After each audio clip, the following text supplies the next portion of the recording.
മഞ്ചേശ്വരം മണ്ഡലത്തിൽ UDF സ്ഥാനാർത്ഥി AK Ashraf 15,000 വോട്ടിന്റെ ഭൂരിപക്ഷത്തിൽ വിജയിക്കുമെന്ന് CPM-ന്റെ കണക്കുകൂട്ടൽ.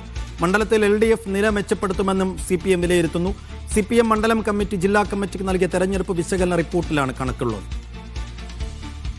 ഷഫീഖ് നസറുള്ള വിശദാംശങ്ങൾ നൽകും. ഷഫീഖ്, മഞ്ചേശ്വരത്ത് BJP ഇത്തവണ അക്കൗണ്ട് തുറക്കുമോ എന്ന ആശങ്കയുടെ പുറത്ത് അവിടെ ലീഗിന്റെ ഭാഗത്തുനിന്ന് വലിയ പ്രചാരണമൊക്കെ ഉണ്ടായിരുന്നു.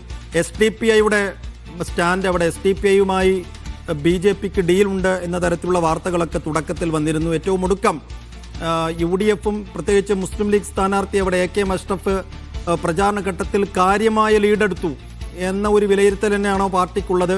അത് എങ്ങനെയാണ് UDF സ്ഥാനാർത്ഥിക്ക് അത്ര വലിയൊരു മേൽക്കൈ അവിടെ കിട്ടിയതെന്ന കാര്യത്തിൽ കാരണം നിരത്തുന്നുണ്ടോ CPM?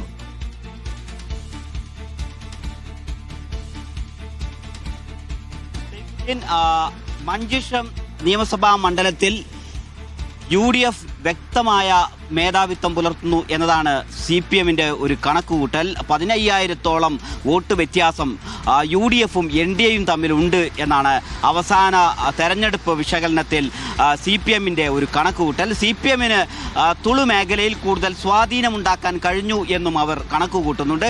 തുളു മേഖലയിൽ സ്വാധീനമുള്ള CPM-ന്റെ ജില്ലാ സെക്രട്ടേറിയറ്റ് അംഗം KR ജയാനന്ദായിരുന്നു സ്ഥാനാർത്ഥി. അതുകൊണ്ട് തന്നെ അത് പാർട്ടിക്ക് ഗുണം ചെയ്തു. കൂടുതൽ വോട്ടുകൾ ഈ മേഖലയിൽ നിന്ന് സമാഹരിക്കാൻ കഴിഞ്ഞിട്ടുണ്ട് എന്ന് തന്നെയാണ് CPM കണക്ക് കൂട്ടുന്നത്.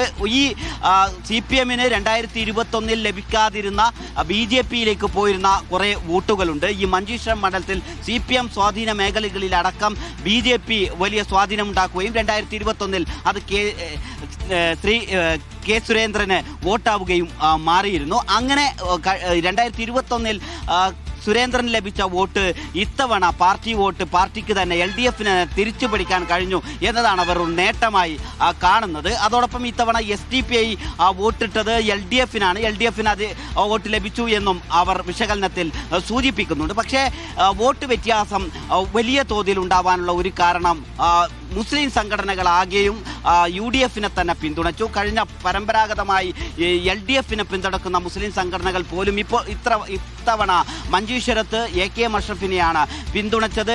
ആ രൂപത്തിൽ AK അഷ്റഫിന് വലിയ വോട്ട് ന്യൂനപക്ഷ ഏകീകരണം എന്ന സ്വഭാവത്തിൽ ലഭിച്ചു. അതോടൊപ്പം BJPക്ക് ലഭിച്ചിരുന്ന ചില CPM സ്വാധീന മേഖലകളിലെ വോട്ടുണ്ട്.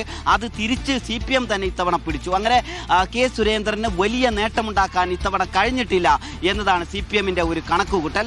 K സുരേന്ദ്രന് നേരത്തെ പ്രചാരണ സമയത്തൊക്കെ പറഞ്ഞിരുന്ന വലിയ മുന്നേറ്റം ആ മേഖലകളിൽ ഉണ്ടാക്കാൻ കഴിഞ്ഞില്ല. ആ വോട്ട് CPM പിടിക്കുകയാണ് ചെയ്തത് എന്നതാണ് CPM-ന്റെ ഒരു വിലയിരുത്തൽ. അതാണ് UDFും NDAയും തമ്മിലുള്ള വോട്ട് വ്യത്യാസത്തിൻ്റെ പ്രധാന കാരണം.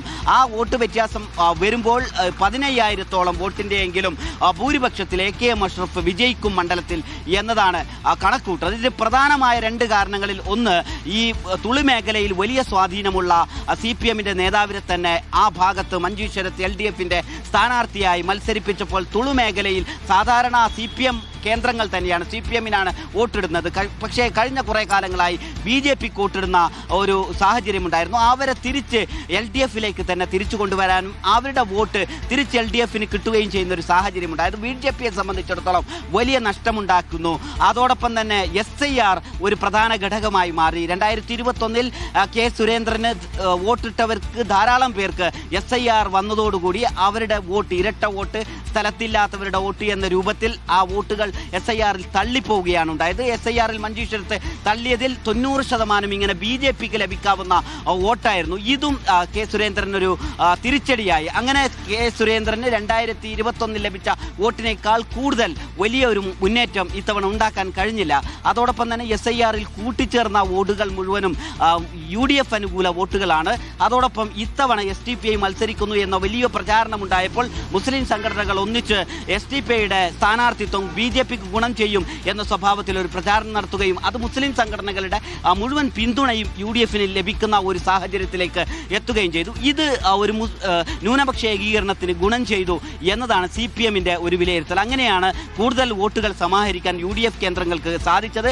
അതോടൊപ്പം BJPക്ക് സാധാരണ ലഭിച്ചിരുന്ന വോട്ടിൽ LDF ആ മേഖലയിൽ കുറച്ച് വോട്ട് പിടിച്ചു. അതോടൊപ്പം 2021 K സുരേന്ദ്രന് ലഭിച്ച വോട്ട് അത് SIR-ലൂടെ അവരുടെ ഇരട്ട വോട്ടും അതോടൊപ്പം തന്നെ സ്ഥിരമായി താമസമില്ലാത്തവർ എന്ന കാരണത്താലും SIR നിന്ന് SIRലൂടെ ഈ വോട്ടർ ലിസ്റ്റിൽ നിന്ന് പുറത്തായവരിൽ അധികവും BJP വോട്ടർമാരാണ് എന്നതാണ് പ്രത്യേകത. നേരത്തെ തൃശ്ശൂരിലൊക്കെ പറഞ്ഞു കേട്ടിരുന്നത് പോലെ ഒരു വലിയ വിഭാഗം മഞ്ചേശ്വരത്ത് താമസം വന്ന അവിടെ വോട്ട് ചേർത്തവരായിരുന്നു. അവർ കർണാടക ഭാഗത്തുള്ളവർ വ്യാപകമായി മഞ്ചേശ്വരം മണ്ഡലത്തിൽ വോട്ട് ചേർക്കുന്നു എന്ന ആരോപണം നേരത്തെ തന്നെ LDFും UDFും ഉന്നയിച്ചിരുന്നു. 2021 തെരഞ്ഞെടുപ്പിൽ തന്നെ അത് വലിയ വിവാദമായിരുന്നു. പക്ഷേ SIR വന്നതിന് പിന്നാലെയാണ് അത്തരം വോട്ടുകൾ പൂർണ്ണമായും ഒഴിവാക്കപ്പെട്ടത്. ആ വോട്ട് ഒഴിവാക്കപ്പെട്ടതും കെ സുരേന്ദ്രന് തിരിച്ചടിയായിട്ടുണ്ട്. ആ ഒരു വോട്ട് വ്യത്യാസം ആണ് വലിയ 2016 89 വോട്ടിനും 2021 750 വോട്ടിനും മാത്രം സുരേന്ദ്രൻ തോറ്റിരുന്നിടത്ത് ഇപ്പോൾ